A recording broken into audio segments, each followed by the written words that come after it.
Avez-vous déjà eu l'impression que vos prières s'écrasaient, que vos louanges étaient gelées et que votre douleur se promenait sans nom? Aujourd'hui, nous allons parcourir le livre des psaumes du début à la fin. Le chef-d'œuvre où héros, exilés et rêveurs ont laissé toutes les émotions humaines devant Dieu enregistrées. Cela vous implique dès le premier verset, car chaque psaume vibre de drame, de suspense et d'espoir. Vous créerez une connexion, découvrir que les murmures de David, d'Asaph ou des fils de Corée sont les mêmes qui surgissent à vos petits matins. Vous vous identifierez avec leurs questions dures. Jusqu'à quand, Seigneur? Et avec leurs cris de joie qui s'élèvent quand tout semble perdu. Nous toucherons la blessure d'anxiété, de culpabilité et de solitude, mais pas pour s'arrêter là, mais pour montrer comment les psaumes ont transformé l'agonie en adoration.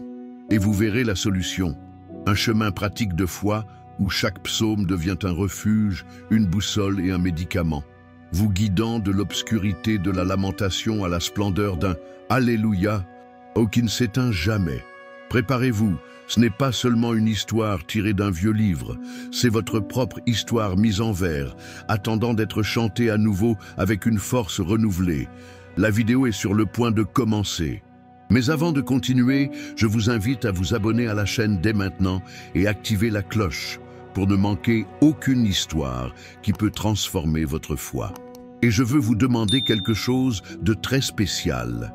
Écrivez la phrase dans les commentaires « Les psaumes me soutiennent dans mes jours difficiles ». Il disait « Les psaumes me soutiennent dans mes jours difficiles ». Parce que quand vous commentez, cette vidéo atteignait davantage de personnes qui ont besoin d'entendre ce mot aujourd'hui. Merci de participer. Maintenant, commençons. 1. Le premier écho du culte. Imaginez la nuit la plus calme du désert. Le camp d'Israël dort sous un ciel si clair qu'il semble un miroir infini. Au loin, le feu qui éclaire la tente d'assignation vacille comme un cœur qui bat. Moïse, déjà avancé en âge, contemple les braises tout en repensant mentalement à chaque étape guidée par Dieu. Les plaies d'Égypte, la traversée de la mer Rouge, la manne qui tombait telle une rosée dorée.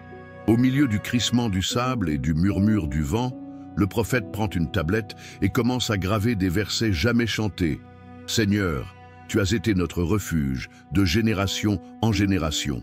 Avant que les montagnes ne soient nées, d'éternité en éternité, tu es Dieu. » Chaque mot est un éclair qui illumine le contraste entre l'éternité divine et la brièveté humaine. Moïse se souvient des dures années d'esclavage, 4 siècles condensés en un souffle, et comprend que pour Dieu, 1000 ans sont comme une veille nocturne. C'est pourquoi il implore « Apprends-nous à compter nos jours, afin que notre cœur acquiert la sagesse. » Ce n'est pas une phrase poétique creuse. C'est le cri d'un dirigeant qui a vu une génération entière mourir dans le désert par manque de foi. À l'aube, les premiers rayons de soleil teintent l'horizon de cuivre. Moïse convoque les Lévites et ensemble, ils chantent le chant du nouveau-né. Hommes, femmes et enfants s'approchent avec prudence. Ils n'ont jamais entendu une prière aussi sincère. Elle ne parle pas de victoire facile, ni de promesses faciles. Elle parle de la grandeur de Dieu et de la fragilité humaine, mais aussi d'espoir. Que la bonté du Seigneur notre Dieu soit sur nous et qu'il établisse l'œuvre de nos mains. Lorsqu'elle prend fin, le silence règne à nouveau, mais ce n'est plus le même. C'est un silence empli d'émerveillement, comme si le désert tout entier respirait au rythme de cette supplication. Ainsi naît le psaume 90, premier écho d'adoration qui résonnera pendant des siècles. C'est l'étincelle qui embrase tout le livre des psaumes, une invitation à reconnaître notre petitesse, à faire confiance à l'éternité de Dieu et à rechercher la sagesse à chaque aube.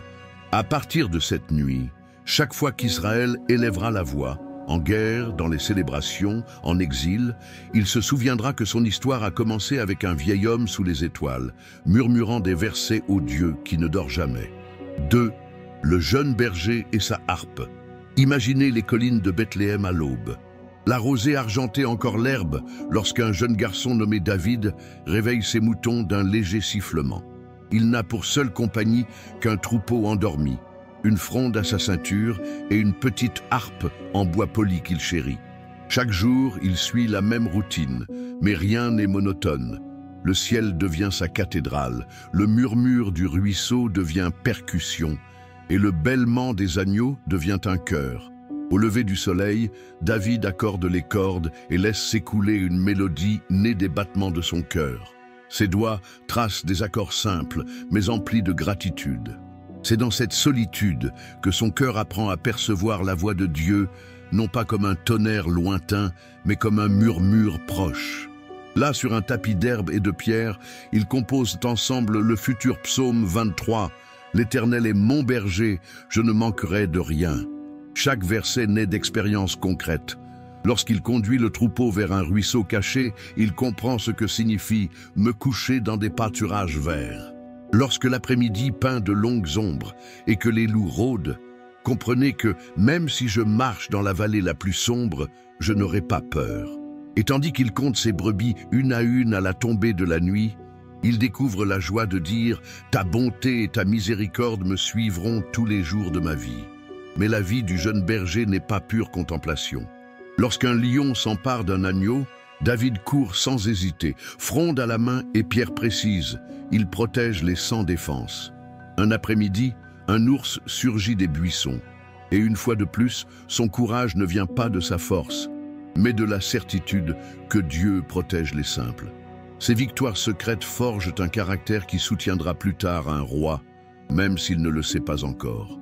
Une nuit, tandis que le vent fait bruisser les cèdres, David change son accord mineur en majeur et entonne un chant de bénédiction pour sa famille, pour Israël et, sans vraiment le comprendre, pour les générations futures. Chaque note s'élève comme une étincelle au firmament et le garçon sent les étoiles scintiller au rythme de son adoration. Là, au milieu des moutons et des constellations, naît la conviction qui l'accompagnera toute sa vie. L'intimité avec Dieu se cultive dans l'ordinaire avant de briller dans l'extraordinaire. À la tombée de la nuit, David s'allonge auprès du troupeau. Le ciel se vide de lumière et le silence revient, mais son cœur brûle de gratitude. À son insu, il écrit la bande-son pour d'innombrables cœurs qui, des siècles plus tard, trouveront refuge dans ces versets tissés dans les champs. L'histoire du livre des psaumes se poursuit, et tout a commencé avec un jeune berger et sa harpe, sous les mêmes étoiles qui entendent encore nos cris aujourd'hui. 3. Du chant au palais, le musicien du roi Saül. Imaginez David rentrant d'une journée fatigante avec le troupeau lorsqu'un messager apparaît sur la colline, brandissant une torche qui scintille dans le ciel orange. « Le roi Saül vous convoque au palais », annonce-t-il avec urgence. La nouvelle ébranle la famille de David. Que peut bien vouloir le monarque à un garçon qui sent la laine et l'herbe? Du silence de la campagne au bruit de la cour. À l'aube, David nettoie ses sandales poussiéreuses du mieux qu'il peut, serre son père Jessé dans ses bras et attache sa harpe sur son dos. La route de Jérusalem serpente à travers vignes et ravins, mais son esprit vagabonde encore plus loin. Il ne sait pas s'il revient ou si ce voyage fait partie d'un plan plus vaste qu'il avait déjà commencé à soupçonner lorsque Samuel l'a secrètement oint. Le tourment d'un roi. Dans le palais, l'atmosphère est pesante. Les murs de pierre résonnent de voix nerveuses et de soldats agités. Saül, grand et puissant, s'enferme dans la salle du trône, le regard perdu dans le vide. La Bible parle d'un « esprit maléfique » qui le tourmente, une obscurité qui altère son jugement et attise sa colère. Ses conseillers cherchent un remède et ont entendu parler d'un jeune berger dont la musique semble contenir des échos célestes, le premier accord qui brise l'angoisse. David entre, s'incline simplement et s'assoit, sa harpe posée sur ses jambes. Il ferme les yeux, respire profondément et joue l'air qu'il a si souvent chanté au troupeau. Ce n'est pas un morceau complexe, c'est pur, comme l'eau jaillissant d'un rocher.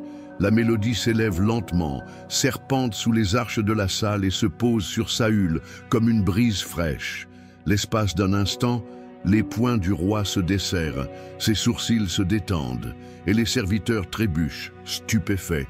La musique de David a dissipé l'obscurité.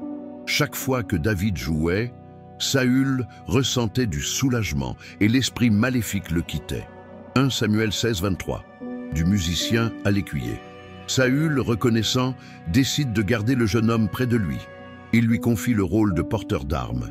Lorsqu'il ne joue pas de la harpe, David porte l'armure royale, apprend les codes de la cour et s'entraîne avec les soldats. Peu à peu, la voix tremblante du garçon devient ferme. Le simple berger acquiert les manières d'un soldat sans perdre son cœur d'adorateur. Psaume né à la cour.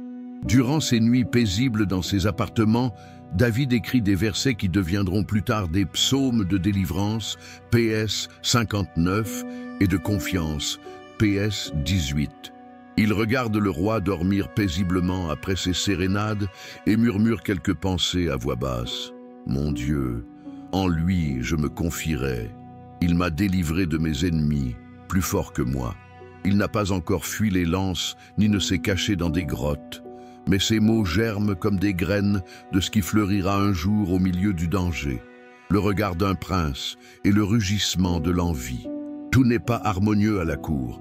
Jonathan, le fils de Saül, admire le courage et l'humilité de David. Les deux hommes nouent une amitié qui sera scellée plus tard. Cependant, certains courtisans murmurent « Qui est ce berger qui fait sourire le roi ?» La jalousie commence à germer, invisible mais dangereuse, comme des racines cherchant des fissures dans le rocher. Une fin ouverte à la providence. Lorsque David revient temporairement à Bethléem avec des provisions pour le palais, sa harpe est suspendue, enveloppée dans un tissu fin, souvenir d'une faveur royale qui pourrait disparaître aussi vite qu'elle est arrivée. Il l'ignore, mais la prochaine fois qu'il entrera dans la salle du trône, la scène sera bien différente. Saül brandira une lance, et le berger devra apprendre à éviter armes et intrigues. Ainsi s'achève ce chapitre. Le garçon qui, hier encore, gardait les moutons devient la mélodie qui apaise la tempête d'un roi. Le psaume n'est pas encore achevé, mais la divine symphonie progresse, note par note, vers quelque chose de bien plus grand qu'un chœur accorde à la cour, la formation d'un chœur à l'image de Dieu. Si cette histoire touche votre cœur, faites une pause et abonnez-vous à la chaîne dès maintenant, vous n'êtes pas ici par hasard. Dieu a quelque chose pour vous dans chaque mot. Et si ce message vous parle, écrivez dans les commentaires « Dieu continue de me parler à travers les psaumes ». Il disait « Dieu continue de me parler à travers les psaumes ». Ce commentaire ne fera pas qu'affirmer votre foi. Cela aidera également ce mot à atteindre davantage de personnes qui ont aujourd'hui besoin de réconfort, d'orientation et d'espoir. Restons ensemble. Il y a encore tant à découvrir. 4. L'arche retourne à Jérusalem. Imaginez un soleil radieux qui brille sur les collines de Juda. David, désormais roi, a conquis la forteresse jébusienne et l'a rebaptisée Jérusalem, ville de paix. Mais une inquiétude le taraude. L'arche de l'Alliance, ce coffre en bois recouvert d'or contenant les tables de la loi et symbolisant la présence de Dieu, demeure au loin, conservé dans la maison d'Abinadab depuis l'époque tumultueuse des juges. Une capitale sans arche est un palais sans âme, pense David. Et il convoque 30 000 soldats, musiciens et lévites pour une procession sans précédent. La première tentative, l'enthousiasme sans obéissance. Les trompettes retentissent, les cymbales résonnent et le cortège se met en route pour Kirjat-Yearim. Sous les acclamations, il place l'arche sur un char neuf tiré par des bœufs. Pratique, non? Mais la Torah était claire. Seuls les Lévites devaient la porter sur des barres, jamais sur un véhicule. Alors qu'ils avancent sur le chemin rocailleux, une roue trébuche. L'arche vacille et Uza, voulant amortir la chute, tend la main. Il tombe raide mort. La jubilation se fige. Un lourd silence s'abat sur l'armée. David reste sans voix. Il comprend que le zèle sans obéissance peut se transformer en présomption. 3 mois d'attente et de bénédiction. Effrayé, le roi décide de laisser temporairement l'arche chez Obed-Édom, en périphérie. Les semaines passent et les rumeurs se répandent. La famille d'Obed-Édom prospère, ses champs sont verts, son bétail augmente. David comprend la leçon. La présence de Dieu bénit, mais exige la révérence. Il se plonge dans les Écritures, convoque les Lévites et répète l'ordre. Sanctifiez-vous, car cette fois-ci, nous ferons tout selon la loi. La deuxième tentative, tous les 6 pas, un sacrifice. 3 mois plus tard, la procession reprend sa marche. Cette fois, 4 Lévites soulèvent l'arche sur des poteaux d'acacia et des musiciens frappent un rythme solennel. Après seulement 6 pas, David lève la main. Halte. Un taureau et un bélier gras sont sacrifiés. C'est sa façon de dire « Tout progrès est soutenu par la grâce ». Puis ils reprennent leur marche, alternant pas et louanges, sacrifices et danses. L'air est empli des arômes de l'encens et de la viande rôtie, rappelant que l'adoration est à la fois joie et abandon. David danse de tout son être. Aux portes de Jérusalem, les soldats plantent des bannières. La foule se presse contre les murailles. David, vêtu d'un éphod de lin, oublie sa dignité royale et se tourne au rythme des tambourins. Ses pieds nus heurtent la poussière. Son rire vibre aux cordes des psaltérions. Pour certains, c'est scandaleux. Pour lui, c'est s'abandonner sans réserve à celui qui l'a élevé du statut de berger à celui de roi. D'une fenêtre, Michal, la fille de Saül, fronce les sourcils et le méprise. Quel honneur pour le roi d'Israël de se montrer ainsi. Mais David répond fermement « J'ai fait cela pour le Seigneur, qui m'a préféré à ton père. Je me rendrai même plus vil pour lui. » Un psaume pour couronner l'entrée. Tandis que les Lévites placent l'arche dans la tente de Sion, David chante un cantique que nous connaîtrons plus tard sous le nom de psaume 24. Ces paroles résonnent contre les murs nouvellement érigés. « Portes, élevez vos têtes, levez-vous, portes éternelles, et le roi de gloire entrera. » Le peuple répond « Qui est ce roi de gloire ?» Et David proclame « L'Éternel des armées, c'est lui le roi de gloire. » Ainsi, la ville apprend que son véritable centre n'est pas un trône de cèdre, mais la présence divine qui l'habite. Un banquet pour toute la ville. Pour clôturer la cérémonie, David distribue du pain, des gâteaux aux dattes et des grappes de raisins secs à chaque homme et à chaque femme. Personne ne repart les mains vides, car la joie du culte se traduit par une générosité concrète. Et lorsque le soleil se couche derrière les toits, Jérusalem sent qu'enfin son nom est à la hauteur de la réalité. Ville de paix, ville où Dieu a placé sa demeure. Ainsi s'achève cet épisode. Une leçon vivante, que l'obéissance nourrit la passion et que la présence de Dieu transforme les chants d'un lévite anonyme aussi bien que la capitale d'un royaume. La musique, les sacrifices et les danses s'estompent ce soir-là, mais la mélodie intérieure continue de résonner dans chaque cœur, marquant le rythme d'un peuple qui a appris à placer Dieu au centre de son histoire. 5. Alliance davidique et vision messianique. Imaginez David par une nuit sereine, assis dans son nouveau palais de cèdre. L'odeur du bois imprègne encore l'air, et les torches projettent des ombres dansantes sur les murs. Le roi contemple la ville endormie et ressent un frisson de gratitude. J'habite une maison luxueuse, mais l'arche de Dieu demeure sous une tente. Fort de cette pensée brûlante, il appelle le prophète Nathan et lui confesse son désir. Bâtir un temple digne du Seigneur. Le message inattendu. Nathan hoche la tête. Cela paraît raisonnable. Mais ce matin-là, tandis que les étoiles pâlissent lentement, la voix de Dieu résonne dans le cœur du prophète. Va dire à David, « Es-tu celui qui me bâtira un temple? Je t'ai pris derrière les brebis, et je t'ai établi chef sur mon peuple. Je t'ai donné la victoire sur tes ennemis, et je te donnerai un grand nom. Quand tes jours seront terminés, je susciterai l'un de tes descendants, et j'affermirai son trône pour toujours. » Nathan revient au palais et trouve David encore éveillé, plongé dans la prière. D'une voix tremblante, le prophète lui révèle l'oracle. David écoute, et chaque phrase résonne dans sa poitrine comme un tambour de guerre et de paix à la fois. Il ne bâtira pas la maison de Dieu. C'est Dieu qui lui bâtira une maison, une dynastie éternelle, le roi qui regardait au-delà du temps. Comprenant la portée de l'alliance, David est submergé de gratitude. Il s'incline face contre terre et prononce des paroles qui résonnent des siècles plus tard. « Qui suis-je, Seigneur, pour que tu m'aies conduit jusqu'ici ?» Et de plus, tu parles de la maison de ton serviteur, dans un avenir lointain. 2 Samuel 7, 18, 19. Cette nuit-là, le roi prend sa harpe et dans la faible lumière de l'aube, compose les versets que nous connaissons sous le nom de Psaume 2. Il y décrit les peuples complotant contre Loint, mais proclame aussi le rire solennel de Dieu. J'ai établi mon roi sur Sion. Demande-moi, et je te donnerai les nations pour héritage. C'est le premier coup de pinceau d'un portrait messianique, un futur roi, fils de David, qui régnera avec une justice parfaite, l'écho du futur dans la salle du trône. Les années passent, et à chaque bataille gagnée, David sent la promesse vibrer plus fort.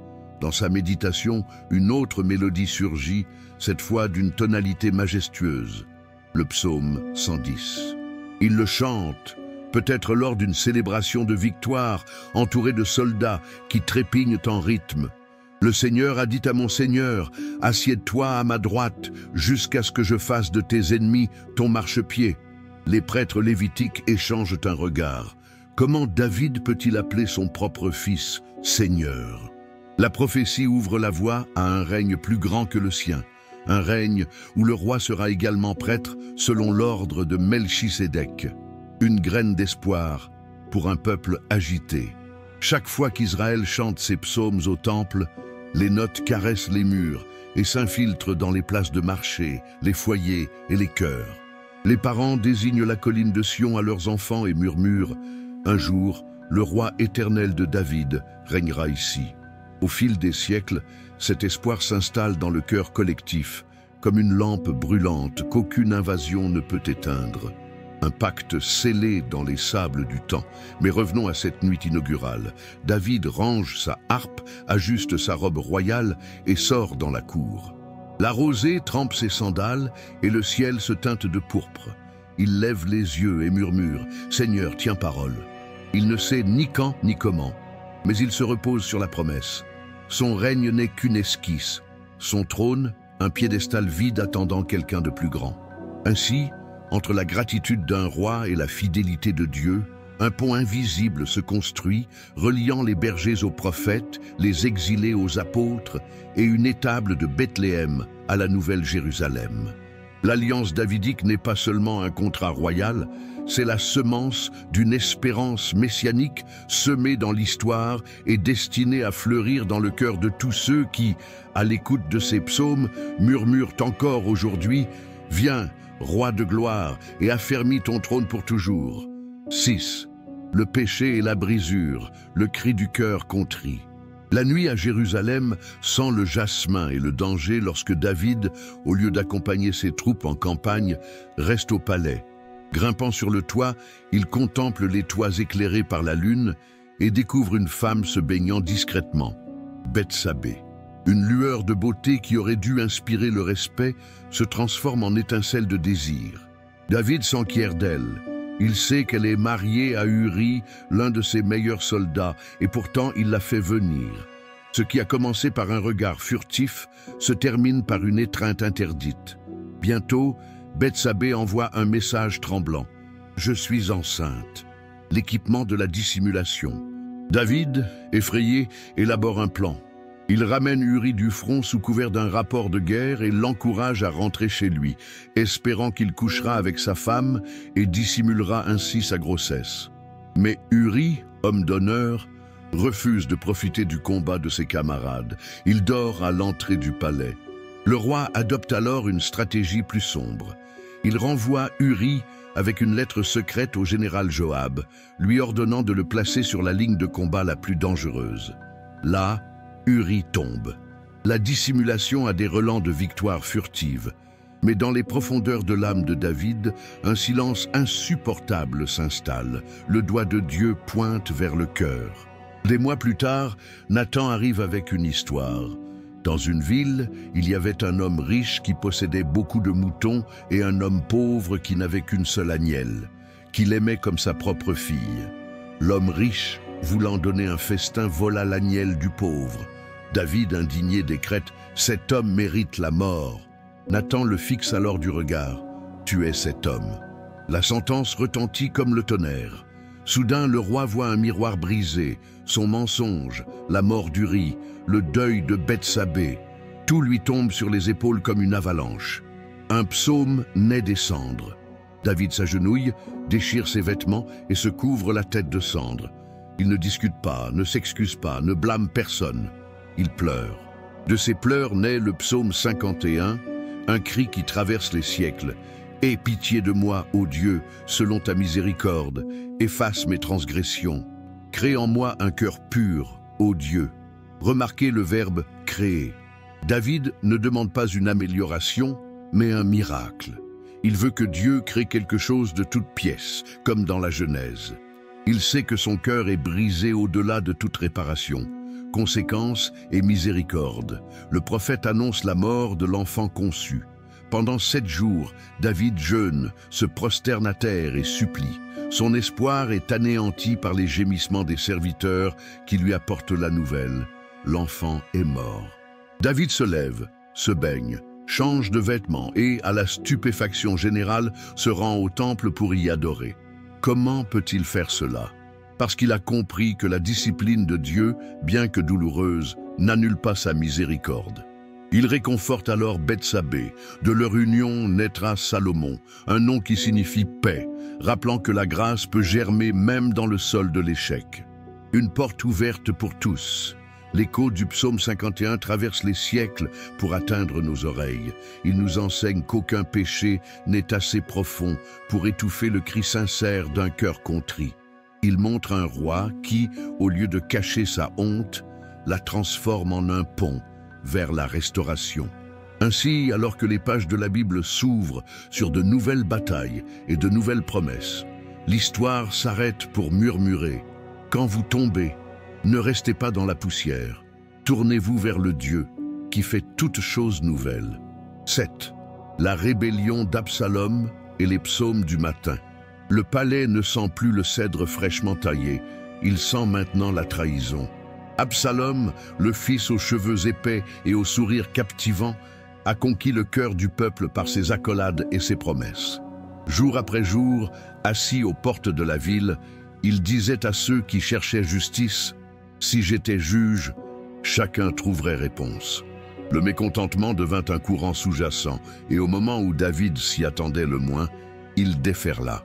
Absalom se rendit à Hébron, se proclama roi et marcha vers Jérusalem avec une armée scandant son nom. Évadez-vous dans le noir. À la nouvelle, David ne revêt pas son armure, mais l'humilité. Il sait que la ville, récemment consacrée par l'Arche, ne doit pas devenir un champ de bataille. Il rassemble ses fidèles et sort par la porte de derrière avant l'aube. Il traverse le Cédron, gravit le mont des Oliviers et pieds nus, la tête couverte, pleure. Chaque pas sur la terre poussiéreuse est un frémissement de stupeur. Il fuit le trône que Dieu lui a donné, poursuivi par son propre fils. La chanson qui soutient la nuit. En exil, le roi banni cherche refuge dans le silence précédant l'aube. Là, tandis que la rosée recouvre encore l'herbe, il prend sa harpe et compose ce que nous appelons aujourd'hui le psaume 3. Il l'écrit presque à voix basse, pour ne pas réveiller ceux qui sont fatigués. « Ô Seigneur, que mes ennemis sont nombreux. Il y a de plus en plus de gens qui disent « Dieu ne le sauvera pas ». Mais toi, Seigneur, tu es un bouclier autour de moi. Il regarde les braises mourantes et ajoute d'une voix ferme « Je me couche, je dors, je me réveille, car le Seigneur me soutient. » C'est un acte de rébellion contre la peur. Alors que les troupes d'Absalom grandissent, David décide de faire confiance au Dieu qui ne dort jamais. Conseiller et réseau d'espionnage. Au camp, le vieux Barzillai arrive avec des couvertures, des pots et du blé. Hushaï, l'archite, se porte volontaire pour retourner à Jérusalem et déjouer les plans d'Absalom. Achitophel, un conseiller brillant mais amer, passe du côté des rebelles et conseille une attaque immédiate. Mais Dieu renverse son conseil. Absalom choisit la stratégie de la lenteur. Chaque petite décision tisse une tapisserie invisible où la providence brode l'espoir pour David. La vallée du risque. Au moment du combat, David divise ses hommes en 3 compagnies et dit au capitaine « Traitez le jeune Absalom avec douceur, par égard pour moi. » Dans l'épaisse forêt d'Éphraïm, la bataille est confuse. Les ruisseaux et les branches tuent plus d'hommes que les épées. Absalom s'enfuit à cheval, les cheveux emmêlés dans la branche basse d'un chêne, suspendu comme un étendard tragique. Joab, ignorant le roi, transperce le cœur du garçon de 3 dards. Je crie par-dessus les murs. Lorsqu'un messager arrive avec la nouvelle, David attend entre les portes, lisant le visage du coureur avant d'entendre ses paroles. Apprenant le sort d'Absalom, il se retire dans la chambre haute et brise le silence par un cri qui déchire l'air. « Absalom, mon fils, si seulement j'étais mort à ta place !» Cette complainte ne cherche pas le réconfort, elle embrasse la douleur comme seul langage possible. Le soldat vaillant et le roi stratège deviennent, l'espace d'un instant, un simple père. Psaume du petit matin pour les cœurs brisés. Les jours suivants, David écrit le psaume 63. Il est encore tôt le matin lorsqu'il lève les yeux vers le ciel rose et murmure « Mon Dieu, tu es mon Dieu. Dès le matin, je te chercherai. Ton amour vaut mieux que la vie. Mes lèvres te loueront. Il n'ignore pas son malheur. Il le transforme en prière. » Ces paroles sont des torches qui illuminent tout pèlerin, fuyant la culpabilité, la perte ou la trahison. Des siècles plus tard, ces vers continueront de réveiller les insomniaques et de leur rappeler que l'aube se lève même dans les vallées les plus sombres. Un royaume en reconstruction. David rentre à Jérusalem d'un pas lent. Ces hommes célèbrent, mais il traverse la ville comme quelqu'un qui marche sur du verre. Il exprime sa gratitude pour la loyauté de son peuple, rétablit la justice et pardonne à ceux qui se sont soulevés contre lui. Grâce au psaume forgé au petit matin, il comprend que gouverner ne consiste pas seulement à manier un sceptre, mais aussi à apprendre à sortir du chagrin avec un cœur plus humble. Ainsi, entre un père en pleurs, un peuple qui guérit et un Dieu qui soutient, l'histoire avance. Les notes que David a soufflées à l'aube ne se sont pas éteintes sous sa douleur. Elles sont devenues une mélodie pour tous ceux qui, au bord de la trahison ou de la peur, ont besoin de se rappeler que la miséricorde de Dieu s'éveille chaque jour avant le soleil. Si cette vidéo touche votre âme, je vous invite dès maintenant à vous abonner à la chaîne et continuer avec nous dans ce voyage à travers la parole de Dieu. Et laissez un commentaire avec cette phrase. Les psaumes continuent de guérir les cœurs. Il disait « Les psaumes continuent de guérir les cœurs ». Ce faisant, vous n'affirmez pas simplement votre foi, mais vous aidez également ce message à atteindre davantage de personnes qui ont aujourd'hui besoin d'une parole vivante du ciel. Continuons. Le meilleur reste à venir. 8. Sagesse royale. La voix de Salomon. La poussière retombe encore dans les rues de Jérusalem, tandis que le jeune Salomon gravit les marches du trône hérité de son père. Derrière lui, une tapisserie rappelle les exploits de David. Devant lui, un peuple en attente et un royaume en paix. Cette paix est nouvelle pour Israël. Pas d'ennemis campés à la frontière ni de rumeurs de rébellion aux portes. Salomon comprend cela comme un don et une responsabilité. Aussi, lors de sa première nuit sur le trône, il se rend à Gabaon, où se dresse le tabernacle, et offre 1000 holocaustes. La fumée s'élève lentement vers le ciel étoilé, portant en elle une prière. « Donne-moi la sagesse pour gouverner ton peuple ». Un rêve qui change l'histoire. Pendant son sommeil, Dieu lui apparaît et lui dit « Demande ce que tu veux ». Salomon, le cœur encore tremblant, choisit la même chose qu'un enfant demanderait à son père, un cœur qui comprend le bien et le mal. Cette réponse désarme le ciel. Dieu lui promet non seulement la sagesse, mais aussi la richesse et l'honneur. À son réveil, le jeune roi ressent une brûlure invisible dans sa poitrine, la certitude que chaque décision aura un impact sur la vie de milliers de personnes. Lettres d'or et architecture de louanges. Avec les trésors amassés par David, Salomon entreprend la construction du temple. Les carrières de calcaire grondent jour et nuit. Les cèdres du Liban arrivent sur des radeaux par la mer et des milliers d'artisans sculptent des chérubins, des grenadiers et des palmiers en bois et en or. Sous sa supervision, le roi compose des versets d'adoration. Le psaume 72 n'est peut-être alors qu'il contemple les portes qui s'ouvriront un jour aux pèlerins. Il y implore qu'il tombe comme la pluie sur l'herbe coupée, comme une averse qui arrose la terre, que la justice fleurisse en ses jours et la paix abonde jusqu'à ce que la lune disparaisse. C'est le désir d'un royaume où la prospérité est comme la rosée qui ne choisit pas de jardin privilégié. Tous, des marchands du marché aux veuves des ruelles, ressentiront la fraîcheur de la justice. Un procès mémorable. Pour mettre sa sagesse à l'épreuve, deux femmes arrivent avec un bébé et se disputent. Toutes deux prétendent en être la mère.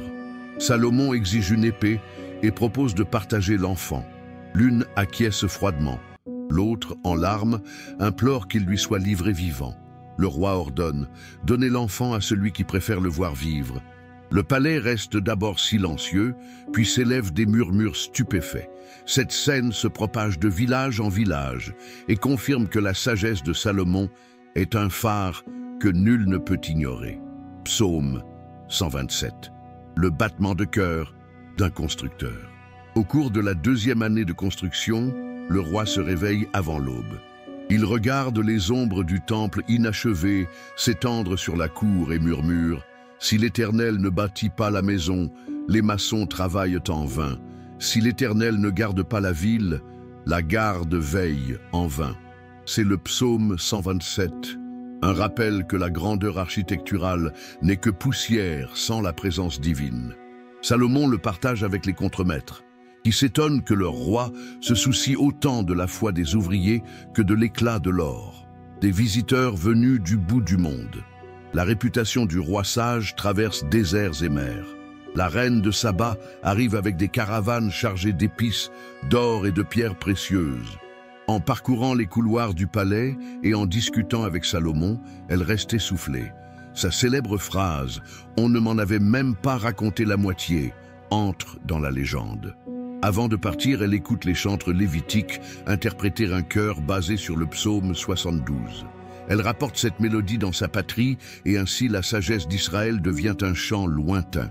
Entre lumière et ombre, mais même les cœurs sages peuvent être brisés. Des années de prospérité engendrent des alliances matrimoniales avec les peuples voisins et les palais engendrent des idoles érigées sur les collines avoisinantes. Salomon, las et fasciné par le luxe, autorise les sanctuaires païens. L'écho du psaume 127, les bâtisseurs peinent en vain, résonne comme un avertissement. À quoi sert un temple si le cœur est rempli d'autres chambres que Dieu? Héritage entre colonnes et psaumes. Une fois le temple achevé, Salomon convoque tout Israël. Les prêtres placent l'arche dans le lieu très saint. Et la nuée de gloire remplit le temple jusqu'à ce que personne ne puisse le supporter. À cet instant, le roi prie à genoux, les mains levées. Il demande le pardon futur pour un peuple qui échouera inévitablement et un refuge éternel pour ceux qui reviennent le cœur brisé. Le psaume 72 clôt le deuxième livre du psautier par ces mots « Les prières de David, fils d'Isaïe, ont cessé ». C'est comme si la voix du berger se mêlait à celle du sage, unissant le troupeau et le trône en une seule mélodie. La sagesse royale de Salomon s'élève comme un toit d'or au-dessus des psaumes de son père, nous rappelant que la véritable connaissance ne se mesure pas en parchemin, mais en capacité de guider les hommes vers la justice et l'adoration. Ainsi, entre les colonnes étincelantes et les versets que nous chantons encore, l'histoire avance, car chaque pierre du temple et chaque mot du psaume pointe plus haut que tout trône humain. Il désigne le Dieu qui bâtit la maison et garde la ville, pourvu qu'il trouve des cœurs disposés à l'écouter avant l'aube. 9. Les chantres du temple, Asaph et les fils de Corée. Le matin se lève, une lueur dorée sur le mont Sion. La fumée des sacrifices s'élève en lente spirale, tandis que les portes de l'atrium s'ouvrent. Parmi les premiers à franchir la porte se trouve Asaph et un groupe de Lévites vêtus de fin lin. À leur côté marchent les fils de Corée, portant cymbales et trompettes. Ce sont des familles entières vouées à une seule profession, transformer la parole en musique, de la rébellion à la rédemption. Vous vous souvenez peut-être de Corée, le Lévite qui s'est rebellé contre Moïse dans le désert, Nombre 16. Son châtiment fut tragique, mais la miséricorde divine permit à certains de ses descendants de survivre. Loin de répéter la rébellion, ses descendants deviennent aujourd'hui gardiens des portes du temple et poètes de psaumes qui chantent la proximité de Dieu. Leur histoire nous rappelle qu'une lignée peut changer de cap lorsqu'elle choisit de se tourner vers la grâce. Le bâton d'Asaph, Asaph, nommé par David chef des chantres, prend place sur une estrade devant l'autel. Il lève la main et la foule se tait. Sa voix entonne un psaume qui émergera comme Salmo 73. « Certainement Dieu est bon envers Israël, mais moi, mes pieds ont presque glissé voyant la prospérité des méchants. » Asaph ne cache pas ses doutes. Il chante ce que beaucoup pensent sans oser le dire. Pourquoi semble-t-il que les injustes s'en sortent mieux? À mesure que la mélodie progresse, les fidèles se reconnaissent dans ses paroles. L'honnêteté ouvre un pont permettant à la foi de traverser l'abîme de la confusion. Vers la fin, Asaph trouve la réponse dans la sainteté du sanctuaire. Il comprend que la prospérité sans Dieu n'est qu'un mirage passager. Les chœurs soupirent en chœur. Dans la galerie orientale, les fils de Corée chantent Salmo 42. Comme un cerf haletant après des ruisseaux d'eau, ainsi mon âme crie vers toi, ô Dieu. Les notes ondulent comme des vagues sur la mer des visages, et chaque pèlerin assoiffé sent sa propre voix se mêler au refrain. Quand la mélodie s'élève, l'espoir aussi. Quand elle retombe, elle laisse un écho qui continue de battre dans la poitrine. Quand elle s'achève, un silence dense, presque sacré, emplit l'atrium. Dans ce silence, on entend le murmure intérieur de chaque âme, se demandant « Pourquoi es-tu abattu, ô mon âme ?» Attends-toi à Dieu, des changements qui ne s'arrêtent jamais. Les chroniques rapportent qu'Asaph, Éman et Jeduthun assurèrent la relève afin que la louange ne cesse jour et nuit. 1 Chronique 9:33. Les fils de Corée firent de même. Certains gardèrent les portes, d'autres accordaient des psaltérions, et les plus jeunes mémorisaient les psaumes pour les remplacer ultérieurement. Le temple devient ainsi un chœur qui bat sans interruption. Systole du sacrifice, diastole du chant, festival de trompettes et de danse. À chaque nouvelle lune, Asaph dirige un psaume de triomphe, PS 81, et les fils de Corée répondent par un chant de désir, PS 84, que tes demeures sont aimables, éternelles des armées. Même le moineau trouve une maison, et l'hirondelle se fait un nid. Les pèlerins qui campent hors des murs ressentent que ces vers décrivent leur propre expérience. Ils ont parcouru des kilomètres pour enfin trouver leur nid sous les ailes du Tout-Puissant. Les tambours battent un rythme qui fait vibrer les dalles, et toute la congrégation se joint à une danse circulaire imitant la marche d'Israël dans le désert.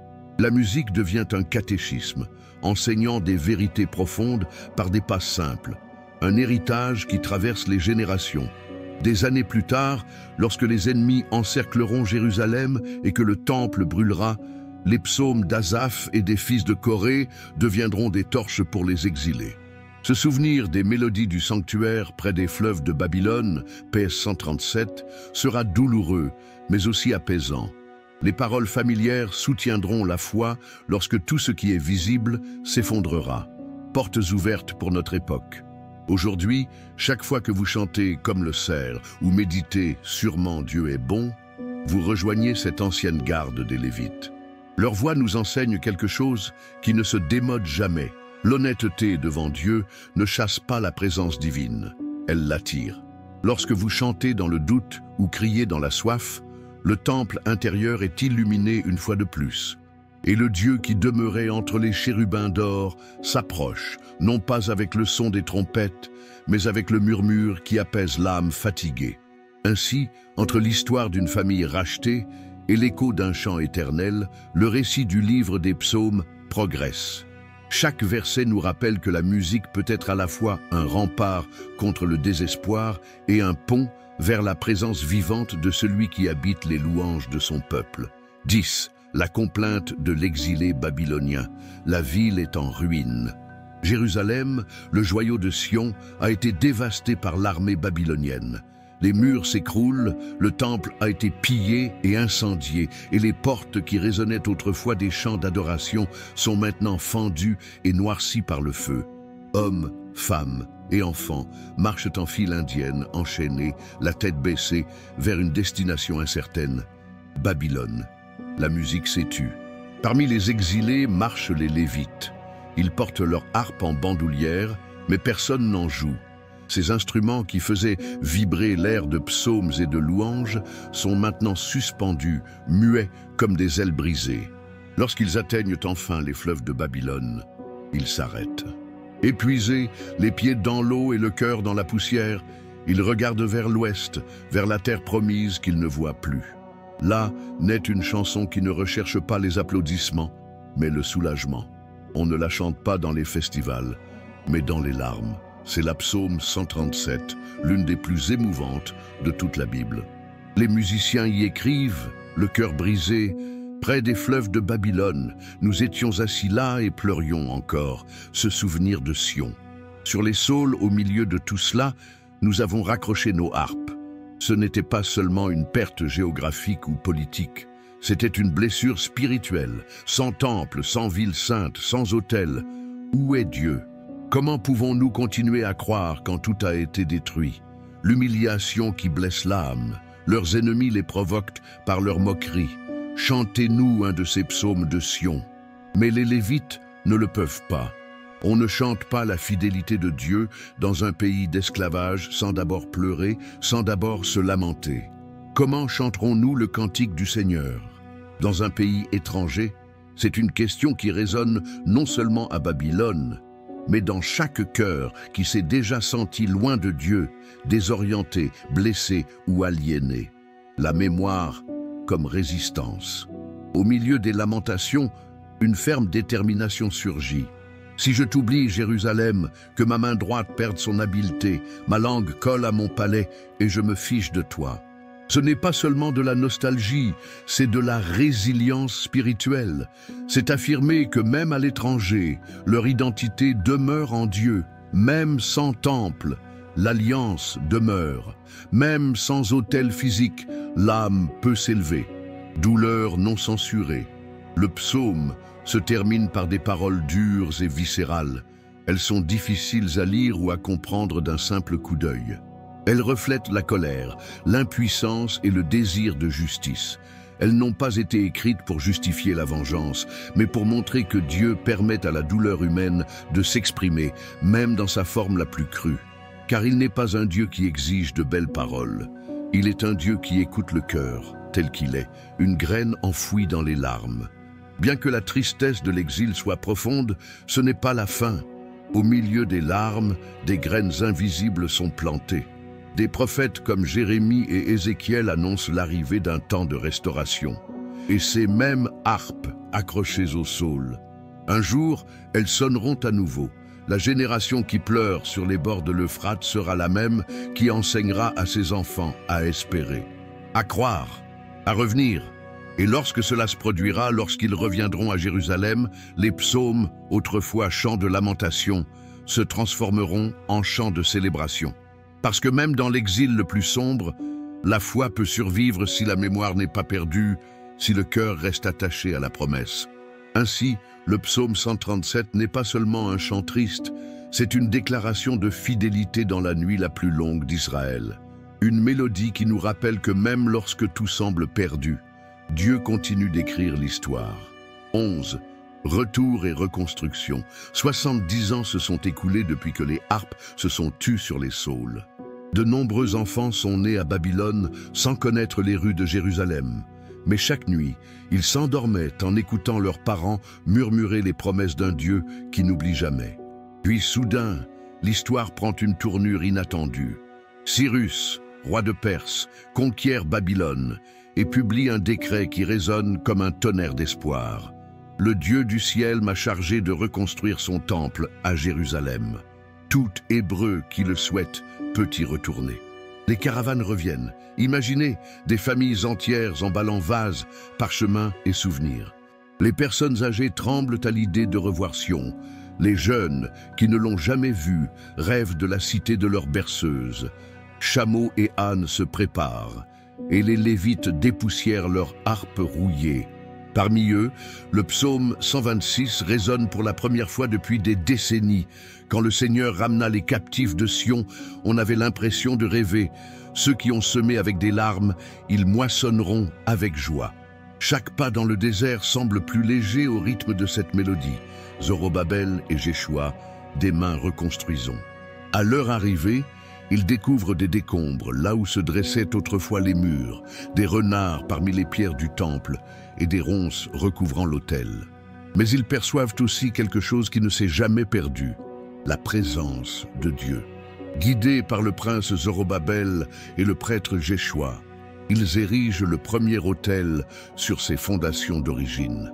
Il n'a ni mur ni toit, mais ils offrent des sacrifices en plein air, comme pour dire « Dieu, commençons par l'essentiel, l'adoration ». Des larmes mêlées de cris de joie. Au premier coup de marteau pour poser les fondations, trompettes et cymbales retentissent. Les jeunes crient de joie. Les vieux pleurent en se souvenant de la gloire du temple de Salomon. Le livre d'Esdras raconte que le cri fut entendu au loin, et il était difficile de distinguer s'il s'agissait de pleurs ou de joie, car souvent, dans le plan de Dieu, les deux s'embrassent. Opposition et découragement. Mais la reconstruction ne progresse pas sans heurts. Des voisins samaritains proposent leur aide avec des intentions cachées. Face au refus de Zorobabel, ils envoient des lettres au roi de Perse pour interrompre les travaux. Les pierres restent à moitié empilées et, pendant des années, le site ressemble à un projet abandonné. Découragés, les habitants construisent leur propre maison et oublient le temple. Des prophètes qui réveillent la flamme. Alors Dieu élève deux voix, Agé et Zacharie. Agé fait irruption dans les rues poussiéreuses. Est-il temps de vivre dans des demeures luxueuses alors que la maison de Dieu est en ruine? Ces paroles ébranlent le réconfort. Zacharie ajoute des visions de menorahs dorés et d'un candélabre alimenté par une huile inépuisable. Non par la force ni par la puissance, mais par mon esprit. Les cœurs s'enflamment à nouveau. Les mains se remplissent de courage. Pose de la première pierre. Zorobabel lève la dernière pierre angulaire. Le chœur entonne « Grâce, grâce sur elle ». C'est le symbole que ce que Dieu a commencé, Dieu l'achèvera. 4 ans plus tard, le second temple est érigé. Il n'est pas aussi majestueux que le premier, mais le nuage de gloire divine le recouvre comme auparavant. Et le peuple apprend une leçon.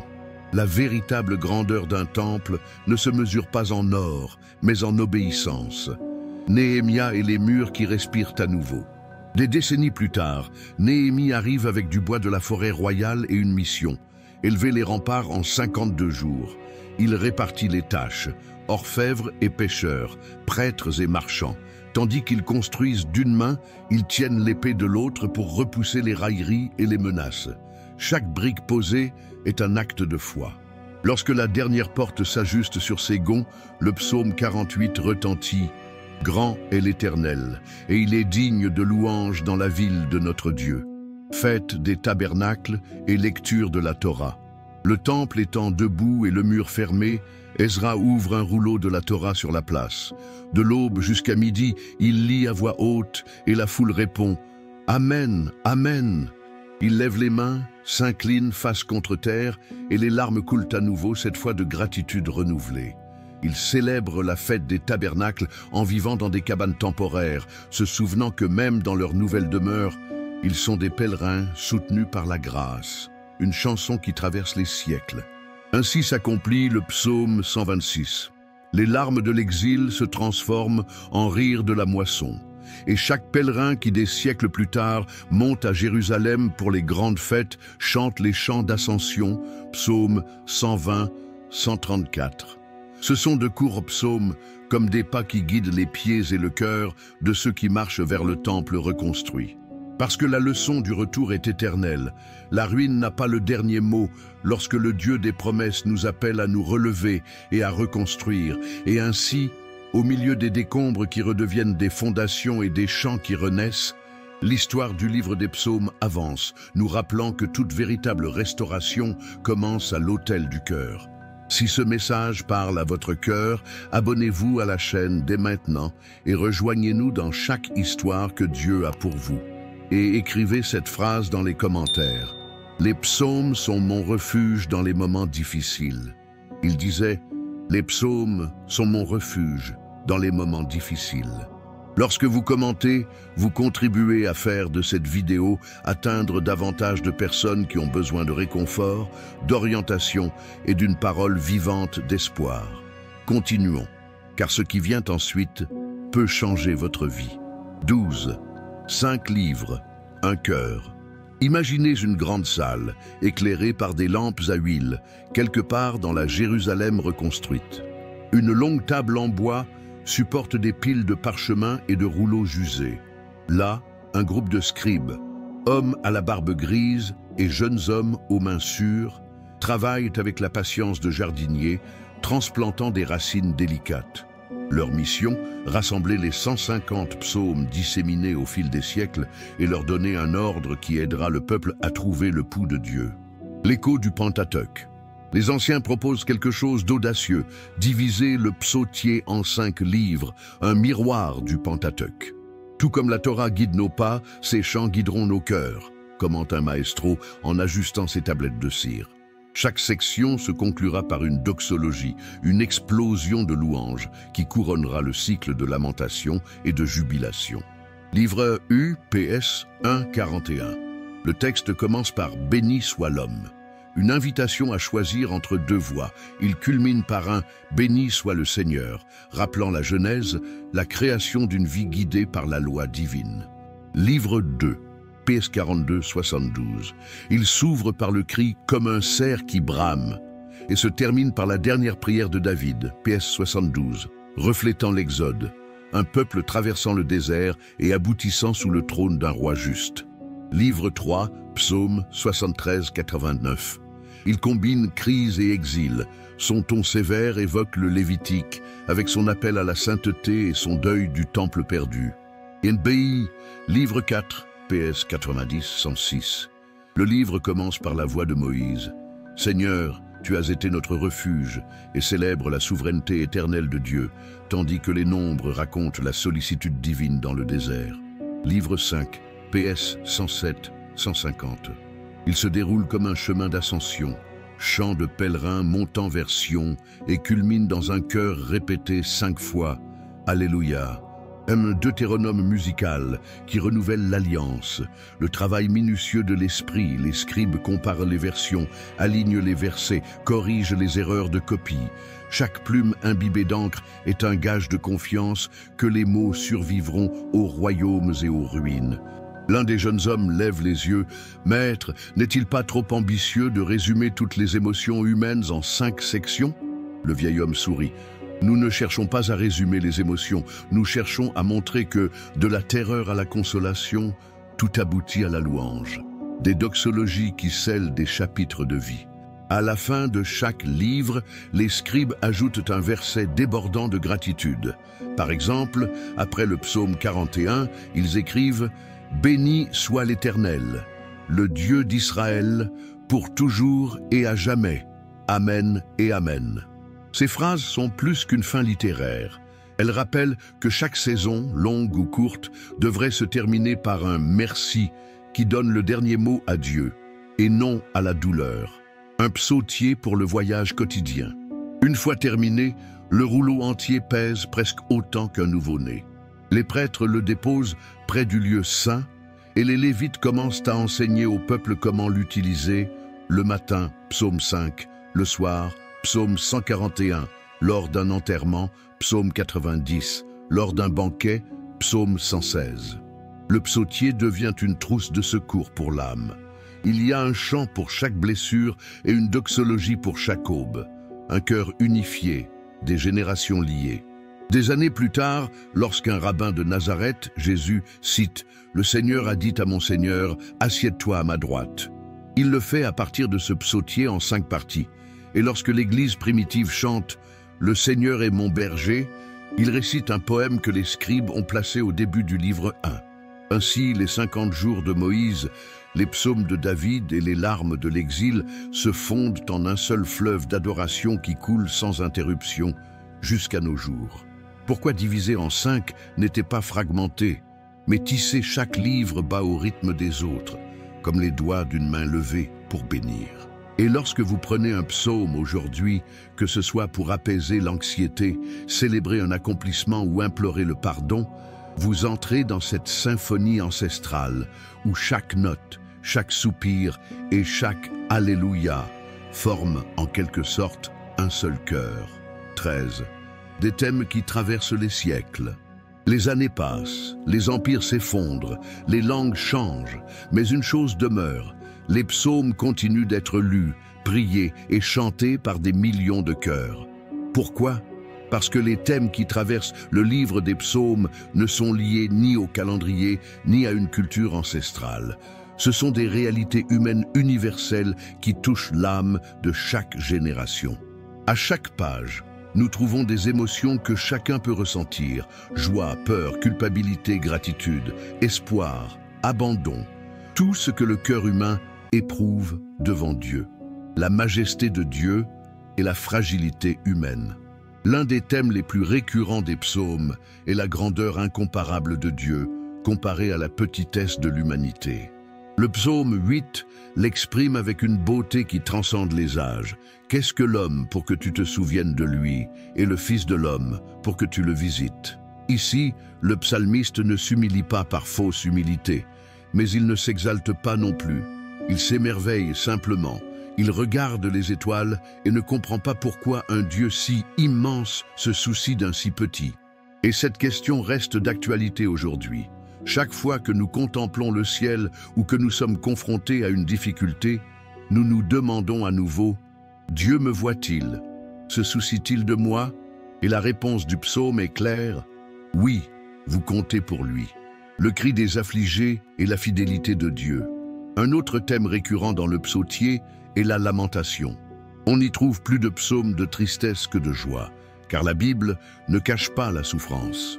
Dans le psaume 13, par exemple, David s'écrie « Jusqu'à quand, Seigneur? M'oublieras-tu pour toujours ?» C'est une question que tout croyant, à un moment ou un autre, ose se poser. Mais le plus étonnant, c'est que Dieu permet cette question. Il ne la censure pas, il ne la punit pas, il l'accueille. Car la lamentation dans les psaumes n'est pas une plainte creuse, mais une prière sincère.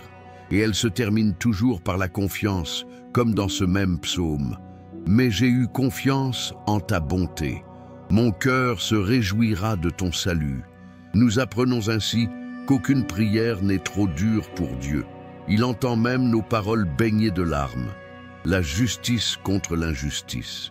Tout au long du livre, le psalmiste se débat également avec une réalité immuable, l'injustice. « Pourquoi les méchants prospèrent-ils » demande Asaph dans le psaume 73. « Pourquoi le juste souffre-t-il, tandis que les méchants sont tranquilles ?»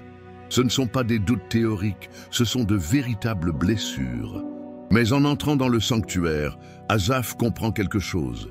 Le succès des méchants est éphémère. La justice de Dieu ne faillit jamais, et même s'il tarde à nos yeux, son jugement est certain. Ce thème, la confiance en la justice divine, demeure un roc solide au milieu d'un monde chaotique. La louange est le souffle de l'âme. Malgré la douleur, le livre se termine par une symphonie de louanges. Du psaume 146 au psaume 150, tout n'est que « Alléluia ». Pourquoi ? Parce qu'en fin de compte, l'adoration ne dépend pas des circonstances. Elle n'est pas le reflet de votre journée, mais un choix du cœur. Le psalmiste dit que tout ce qui respire loue le Seigneur. Ainsi, nous comprenons que la louange ne s'adresse pas seulement au temple. Elle s'adresse aux cuisines, aux hôpitaux, aux champs de bataille, aux foyers. C'est ainsi que l'âme respire, même au cœur de la tempête. Mémoire et gratitude. De nombreux psaumes évoquent le passé. Il nous a fait sortir d'Égypte. Il a séparé la mer. Il a nourri nos pères dans le désert. Le souvenir n'est pas une nostalgie creuse. C'est un carburant pour la foi. Se souvenir de ce que Dieu a fait nous donne la force de croire en ce qu'il fera. Et à chaque génération, ce thème se renouvelle. Si Dieu était fidèle avant, il le sera aussi maintenant. Dieu comme refuge. L'une des images les plus répétées dans les psaumes est celle de Dieu en tant qu'abrinon. Pas comme un refuge pour les lâches, mais comme une tour forte où l'âme blessée trouve le repos. Le psaume 46 dit « Dieu est notre refuge et notre force, notre aide rapide en cas de problème. » Cette image est aussi puissante aujourd'hui qu'il y a 3000 ans. Dans un monde où l'actualité change d'heure en heure et où la peur guette à chaque coin de rue, savoir que Dieu est un refuge éternel apporte une paix inestimable. L'espoir du Messie. Enfin, L'un des fils conducteurs du psautier est la proclamation du roi à venir.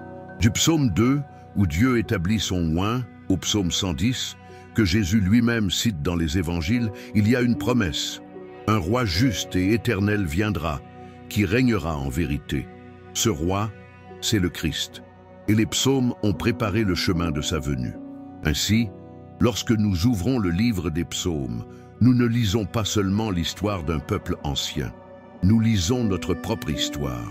Car les thèmes qui le traversent ne s'usent pas avec le temps. Ils restent une nourriture pour l'âme, une encre pour ceux qui doutent, une consolation pour ceux qui pleurent et un chant pour tous ceux qui respirent. 14. Du parchemin à la croix, des échos messianiques accomplis. Imaginez une chaude soirée dans la synagogue de Nazareth. Le rouleau de Lamont Éducation, le livre des psaumes, repose sur une haute étagère enveloppée de lin. Des enfants courent dehors, mais à l'intérieur, un silence empreint d'attente règne. Un jeune charpentier nommé Jesus s'approche, déroule le rouleau et lit doucement. Il connaît chaque intonation, chaque pause. Ses mots ont été sa berceuse.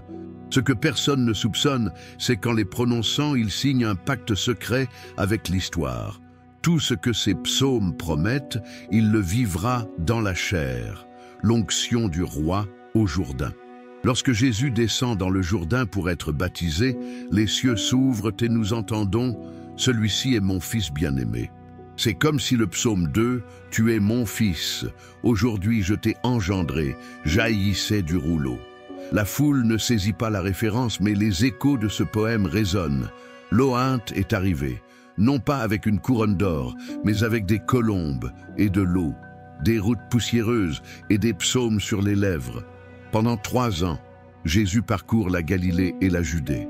À l'aube, alors que la brume recouvre le lac, il entonne le psaume 5. « Seigneur, au matin tu entendras ma voix ». Tout en nourrissant la multitude, il récite le psaume 23. Le bon pasteur qui dresse la table face aux ennemis.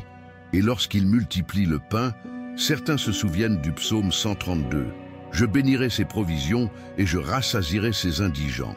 Chaque miracle n'est pas un tour isolé. C'est un verset ancien qui trouve son expression, l'entrée à Jérusalem. À son entrée, montée sur un âne, la foule agite des branches et crie « Hosanna !» Elle cite le psaume 118. « Béni soit celui qui vient au nom du Seigneur ». Les pharisiens sont bouleversés, mais Jésus permet l'acclamation. C'est le signe que le jour que le Seigneur a fait s'est levé. Le jour où la pierre rejetée deviendra la pierre angulaire. À Gethsémani, la nuit du psaume 69, l'ombre des oliviers couvre son visage. Prostré, suant des gouttes de sang, il murmure « Le zèle de ta maison me dévore. Ils ont multiplié les paroles de haine contre moi. » PS 69. Les disciples dorment, ils veillent. Il boit la coupe de l'angoisse comme on boit un océan amer, car il sait que le psaume 22 n'est pas encore accompli, la croix comme partition divine. Cloué sur la croix, Jésus élève une voix faible. « Mon Dieu, pourquoi m'as-tu abandonné ?» Ce sont les premiers versets du psaume 22, une complainte qui décrit des mains et des pieds percés, des vêtements tirés au sort et des foules hochant la tête. Les soldats croient entendre un cri de défaite. En réalité, ils entendent le début d'un psaume qui se termine par une victoire. Il annoncera sa justice au peuple qui naîtra. Ce peuple, c'est vous et moi. Le tombeau est la promesse de non-corruption. Dans le tombeau fraîchement creusé, le corps repose enveloppé de linceul. Mais le psaume 16 murmure dans l'obscurité « Tu n'abandonneras pas mon âme au séjour des morts, et tu ne permettras pas que ton sein voie la corruption. » À l'aube du 3e jour, la pierre est roulée, non par des mains humaines, mais par la fidélité de celui qui a inspiré chaque verset. La résurrection est la amende Dieu au psaume 16, le trône à droite. 40 jours plus tard, Jésus monte au ciel. Les disciples le voient s'élever comme un encens vivant. À la Pentecôte, Pierre cite le psaume 110. « Assieds-toi à ma droite, jusqu'à ce que je fasse de tes ennemis ton marchepied. » Il déclare que David a parlé de la résurrection du Messie. Le Christ crucifié est désormais intronisé roi, accomplissant ainsi la vision de l'alliance davidique. Des psaumes qui continue de battre dans l'Église. Depuis lors, chaque fois que l'Église rompt le pain, elle répète le psaume 118. La pierre rejetée par ceux qui bâtissaient est devenue la pierre angulaire. Lorsqu'elle subit la persécution, elle chante le psaume 2. Pourquoi les nations sont-elles en colère? Et lorsqu'elle célèbre la victoire, elle chante le psaume 24. Porte, levez vos têtes. Les psaumes n'étaient pas enfermés dans des parchemins. Ils sont devenus la bande sonore de la foi chrétienne. Un parchemin ouvert dans votre propre histoire. Ainsi, du parchemin à la croix et de la croix à notre époque, les échos messianiques continuent de résonner. Chaque fois que vous récitez un psaume, vous dialoguez avec un roi qui a déjà accompli la plus grande des promesses. Ce qui était prophétie est devenu biographie. Ce qui était chant est devenu chair. Ce qui était lamentation est devenu salut. Et l'invitation demeure. Ouvrez le psaume, trouvez le Christ et laissez son histoire compléter la vôtre. 15. Les psaumes aujourd'hui guident quotidien de la foi. Ils ferment les yeux un instant et imaginent le bourdonnement d'un hôpital au petit matin, des machines qui bipent, des pas précipités et un père qui tient la main de sa fille malade. Ne sachant que dire, il laisse le psaume 23 parler pour lui. Même si je marche dans la vallée de l'ombre de la mort, je n'aurai pas peur. Ces mots sont anciens, certes, mais ils percent les murs stériles comme un rayon de soleil et emplissent la pièce d'espoir.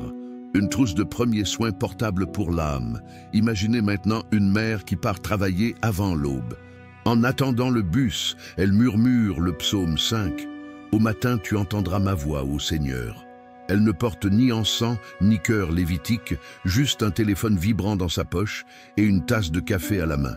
Pourtant, ces vers tracent un pont invisible entre l'arrêt de bus et le trône de Dieu. Les psaumes sont devenus ordinateurs portables. Ils s'insèrent dans un message vocal, un post-it sur le réfrigérateur ou dans la mémoire d'un enfant lorsqu'il les récite avant de se coucher. GPS pour les décisions difficiles. Un jeune homme d'affaires hésite à signer un contrat qui compromettrait son intégrité. Il ouvre sa Bible numérique et tombe sur le psaume 15. Qui habitera sur ta montagne sainte? Celui qui dit la vérité dans son cœur et qui n'accepte pas de pot de vin.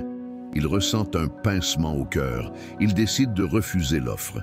Les psaumes fonctionnent comme un GPS moral qui recalcule l'itinéraire, chaque fois que la vie offre des raccourcis dangereux.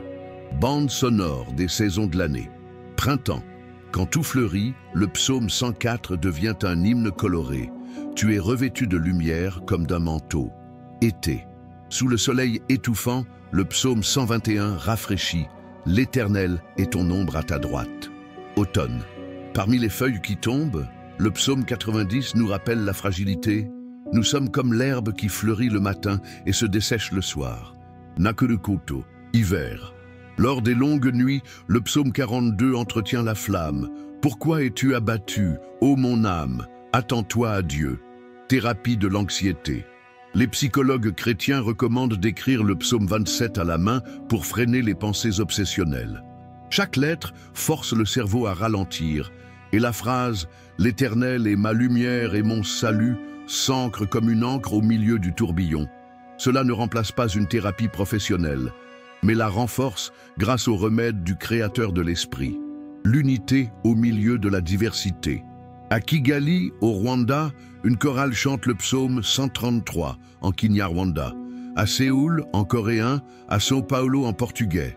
Des langues différentes, mais la même mélodie de fraternité. Voyez comme il est bon et agréable pour des frères de demeurer ensemble. Les psaumes sont le langage commun qui permet à un croyant solitaire d'Amazonie et à une grand-mère de Stockholm de former une seule chorale, même s'ils ne se connaissent pas. Harpe numérique et hashtag de louange. Oui, aujourd'hui, beaucoup de harpes sont des guitares électriques et des claviers, et les chœurs sont enregistrés en studio avec des casques géants. Parfois, ils sont partagés avec un simple psaume du jour. Mais l'essence ne change pas. Chaque publication qui dit « Le Seigneur est mon berger » est un écho de ce jeune David sous les étoiles. Un défi pour chaque cœur. Pour les sceptiques, prenez le psaume 19 et cherchez-y des traces de science et de poésie. Pour les blessés, mémorisez le psaume 34 et essayez-le dans la nuit la plus sombre. Pour le reconnaissant, chantez le psaume 103 à haute voix, effet secondaire, joie contagieuse, du papier à la chair. En fin de compte, les psaumes ne veulent pas rester à l'encre ou à l'écran. Ils veulent incarner des gestes concrets, pardonner à ceux qui nous ont blessés, partager le pain avec les affamés, élever la voix pour les opprimés. C'est alors seulement que le « Alléluia » final du psaume 150 prend tout son sens, que tout ce qui respire loue le Seigneur, devient souffle, pulsation, vie qui reflète la gloire de Dieu.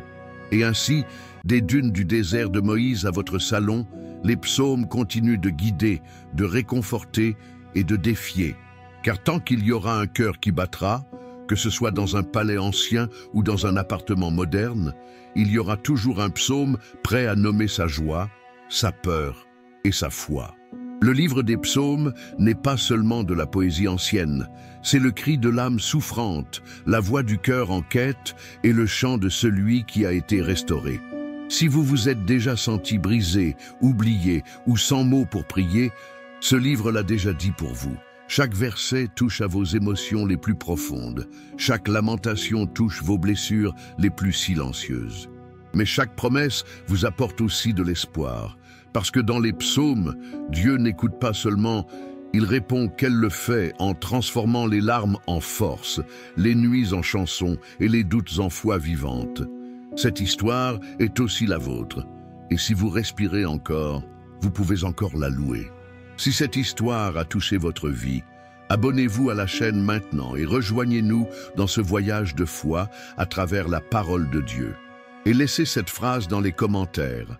Les psaumes me relient au cœur de Dieu. Répétez-le encore une fois. Les psaumes me relient au cœur de Dieu. Ce simple acte peut aider ce message à atteindre de nombreuses autres personnes, aujourd'hui qui recherchent du réconfort, de la force et une direction spirituelle. Merci d'être passé. À bientôt pour la prochaine vidéo. Que Dieu vous bénisse.